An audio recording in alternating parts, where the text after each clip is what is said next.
in the middle of the afternoon, something like this, and then it's just gonna go pitch black outside. Vincent DiBattista has always had a passion for science, a passion that inspired him to pursue a degree in physics at SUNY Oswego, where he got the opportunity to share his love with colleagues and students alike.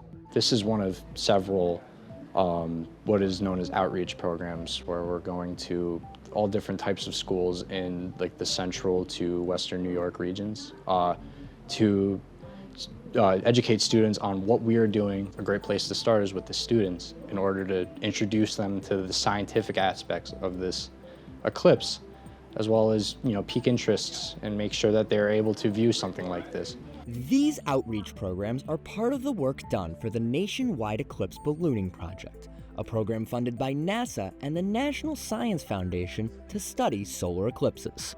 We have 18 great students here on the campus of SUNY Oswego that have been working so hard since the fall of 2023, learning about all the instruments, learning about the importance of this data that we're collecting. The end goal is to look at stratospheric gravity waves, so these oscillations in our air high up above the surface of the Earth, and how the sun, the solar eclipse is actually affecting the production of these waves. And so the students have a ton of opportunities to help with this, including outreach. Essentially, the main goals of this project are not only to reach a higher understanding of the behaviors of solar eclipses, but to really spread just the meaning of what it means to be someone in science-related fields, and in my opinion, just the true beauty of just going through and being able to say I'm somebody that is a researcher, I'm someone that is a worker, and someone who just loves science and understanding the world.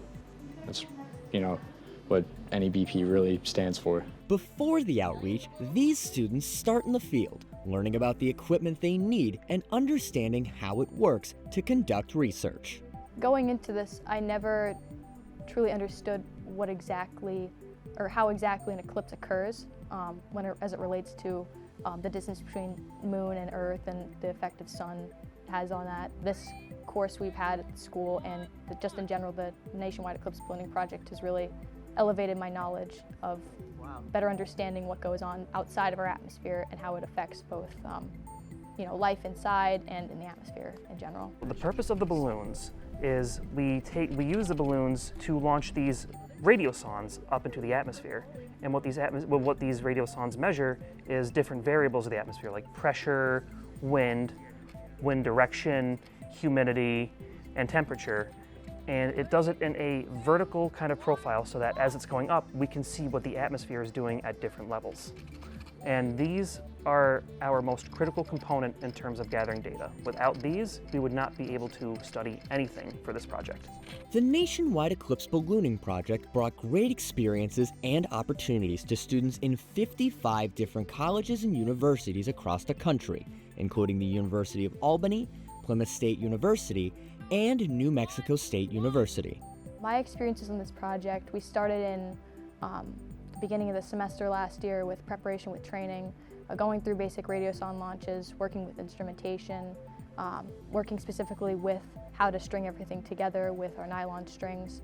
And then as we progressed into the semester, getting closer to the annular eclipse, we were having night launches, practicing what it would be like in those conditions, and then going to New Mexico. I was one of the students who was fortunate enough to go to New Mexico, and the experience itself was once in a lifetime. Being able to work so closely with colleagues on reaching a common goal, it was the first time I've ever been able to do something like that, and it got me hooked. During the New Mexico annular eclipse, students discovered a 13-degree drop in surface temperatures and a reduction in wind speed by 10 knots, providing valuable insight into how solar eclipses affect local weather conditions. As for the total solar eclipse in April, that data is still being analyzed by Dr. Barber's students. I've been really impressed by the students. That was a good starting point, and I'm really excited to analyze the data we collect and hopefully get some publications out of it and again support NASA's mission. I believe everyone is capable of going into science. It just truly depends on whether or not you're willing to really put the time in to do it. It's truly, a remarkable thing. And I know just saying science is a very, very broad term because there's many, many, many different types of applications for science. But if anything at all piques your interest, go for it. In Oswego for WPBS Weekly, I'm Luke Smith.